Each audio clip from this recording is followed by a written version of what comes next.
Of sudden విధ్వంస పరిపాలనకు తరలేగింది. మీ అందరికీ తెలుసు 2019 నుంచి 24 వరకు ఒక విధ్వంస పరిపాలన. అది కూడా ఏంటంటే ఒక ప్రజావేదిక కూల్చివేత నుంచి స్టార్ట్ చేసి అమరావతి విధ్వంసానికి కూడా ఆ రోజే బీజం పడిన పరిస్థితి. చాలామంది ముఖ్యమంత్రులు ఒక టర్మ్లో చేసిన తర్వాత నెక్స్ట్ టర్మ్ వచ్చిన ముఖ్యమంత్రి దాన్ని కంటిన్యూ చేస్తారు. కానీ గౌరవ చంద్రబాబు నాయుడు గారు ఆ రోజు అమరావతి మన రాష్ట్ర రాజధాని కింద అసెంబ్లీలో డిక్లేర్ చేసిన తర్వాత ఆ రోజు కూడా అప్పటి ప్రతిపక్షంలో ఉన్న జగన్మోహన్ రెడ్డి ఓకే అయిన తర్వాత కూడా అమరావతిని మ్యాక్సిమం బయటకు వచ్చిన తర్వాత 3 రాజధానులు అని చెప్పి ఒక కొత్త కథకి తెరలేపి ఓవరాల్గా ప్రాంతీయ విద్వేషాలు రెచ్చగొట్టడానికి ట్రై చేశారు. కానీ అమరావతి ప్రజలు కానీ ఆంధ్రప్రదేశ్ రాష్ట్ర ప్రజలకి కూడా అమరావతి రాజధానిగా ఉండాలి ఒక సెంటిమెంట్గా భావించుకొని వైజాగ్ ప్రజలు సైతం కూడా అమరావతి రాజధానిగా రావాలని కోరుకునే పరిస్థితి కనిపించింది. ఇదంతా కూడా అమరావతి ప్రజలకి అమరావతి రాజధానిగా రావాలని చెప్పి వైజాగ్ ప్రజలు కూడా అనుకునే పరిస్థితి కనిపించింది మనకి. ఎందుకంటే ఆ రోజుల్లో మనకి వైజాగ్ను ఒక రాజధాని కింద చేస్తాం, కర్నూలుకో రాజధాని చేస్తాం, ఇక్కడ ఒక రాజధాని ఉంచుతామని రకరకాల పుకార్లు పెట్టిన పరిస్థితి నుంచి ఆ రోజు మనందరికీ తెలుసు అమరావతి రైతులు ఎన్నో త్యాగాలు చేసిన అమరావతి రైతులందరూ కూడా రోడ్ల మీదకి వచ్చి వాళ్ళు న్యాయ పోరాటం చేస్తే వాళ్ళ మీద కేసులు పెట్టిన పరిస్థితి. ఆఖరికి అమరావతి రైతుల మీద ఎస్సీల మీద అట్రాసిటీ కేసులు పెట్టుకున్న పరిస్థితి. అమరావతిని చూడటానికి వస్తామని చెప్పి గౌరవ ముఖ్యమంత్రి చంద్రబాబు నాయుడు గారు ప్రతిపక్షంలో ఉండేటప్పుడు ఒక బస్సు యాత్ర చేస్తే బస్సు మీద రాళ్ళు రువించిన పరిస్థితి. అదేంటని అడిగితే భావస్వేచ్ఛ ప్రకటన అని ఒక పోలీస్ ఆఫీసర్ చేత పలికించిన మాటలు.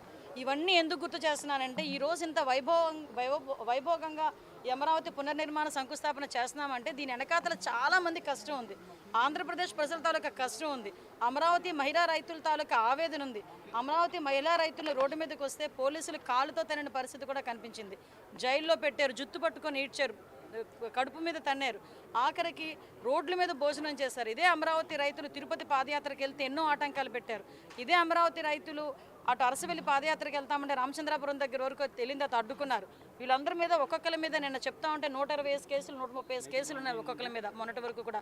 అంటే ఈ రోజు పరిస్థితి చూస్తూ ఉంటే ఇంతమంది రైతుల తాలూకా ఆ రోజు న్యాయ పోరాటం చేసిన న్యాయ పోరాటం, గౌరవ చంద్రబాబు నాయుడు గారు చేసిన న్యాయ పోరాటం, మన పవన్ కళ్యాణ్ గారు అదేవిధంగా నారా లోకేష్ గారు వీళ్ళందరూ కూడా కంకణం కట్టుకుని ఎట్టి పరిస్థితులను ఆంధ్రప్రదేశ్కి అమరావతి రాజధానిగా ఉండాలని చెప్పి ఈరోజు మళ్ళీ అమరావతికి ఈరోజు కేంద్ర ప్రభుత్వం కూడా సహకరించడం నిజంగా చాలా పరిణామం కింద భావించాలి. ఈరోజు అమరావతి పునర్నిర్మాణానికి కేంద్ర ప్రభుత్వం సహకరించింది. అదేవిధంగా నరేంద్ర మోడీ గారు ఈరోజు అమరావతి పునర్నిర్మాణ శంకుస్థాపనకి ఇక్కడికి రావటం ఆంధ్రప్రదేశ్ ప్రజలందరూ కూడా పండగ వాతావరణంలో జరుపుకోవడానికి సిద్ధంగా ఉన్నారు. అందరూ కూడా నలుమూలల నుంచి రావడానికి సిద్ధంగా ఉన్నారు. దానికి సంబంధించిన ఏర్పాట్లు ఎలా ఉన్నాయని ఈరోజు చూడడానికి రావడం జరిగింది. ఓవరాల్గా రాష్ట్రం అన్ని మూలల నుంచి వచ్చిన ప్రజలందరికీ కూడా ఎక్కడ ఎటువంటి ఇబ్బంది లేకుండా, ట్రాఫిక్ ఇబ్బందులు లేకుండా, అదేవిధంగా వాళ్ళకి ఎటువంటి అన్ని సౌకర్యాలు కలగజేసి ఈరోజు గవర్నమెంట్ కూడా ఈరోజు సిద్ధంగా ఉన్నాం. రాబోయే మే 2వ తారీఖున జరగబోయే అమరావతి పునర్నిర్మాణ శంకుస్థాపన అనేది అంగరంగ వైభవంగా జరుగుతుంది. ఒకటి చెప్తున్నానంటే చాలామందికి నేను మళ్ళీ నిన్న కూడా చెప్పారు, సొంత ఇల్లు అన్నది ఒక కళ ప్రతి ఒక్కరికి కూడా. అటువంటిది మన రాష్ట్ర రాజధాని ఈ రోజు వరకు కూడా అమరావతి అంటే రాష్ట్ర విభజన జరిగిన తర్వాత కొత్త రాష్ట్రం ఏర్పడిన తర్వాత మన రాజధాని ఏది అంటే క్వశ్చన్ మార్క్ పెట్టుకునే పొజిషన్లో మొన్నటి వరకు ఉండి ఈరోజు గర్వంగా అమరావతి మా రాజధాని అని చెప్పుకునే పరిస్థితికి తీసుకొచ్చాం. దీని అంతటికీ ప్రధాన కారకుడు మన దార్శనికత కలిగిన నాయకుడు మన ముఖ్యమంత్రి చంద్రబాబు నాయుడు గారికి మరొకసారి ఆంధ్రప్రదేశ్ ప్రజల తరపున ధన్యవాదాలు తెలియజేసుకుంటూ నరేంద్ర మోడీ గారికి ప్రధానమంత్రి గారికి స్వాగతం పలుకుతున్నాం. పనులు ఇంకా పూర్తవుతాయి. అన్ని మ్యాక్సిమం ఇంచుమించు 6,000 మంది పోలీసులు డిప్లాయ్ చేసుకున్నామండి. ఎవ్రీవేర్ CCTV కెమెరాస్ పెట్టుకున్నాం. సెంట్రల్ ఫోర్స్ వాళ్ళు కూడా ఇప్పుడే వచ్చి మొత్తం అంతా చెక్ చేసుకొని వెళ్ళారు. ఎక్కడ కూడా ఎటువంటి అవాంఛనీయ సంఘటనలు జరగవు, ఎక్కడ కూడా ఎటువంటి ఇబ్బందులు రావు. వచ్చిన ప్రజలకి కానీ ఇక్కడున్న VIPస్కి కానీ ఎటువంటి ఇబ్బందులు లేకుండా చూసుకునే బాధ్యత డిపార్ట్మెంట్ చేసుకుంటుంది.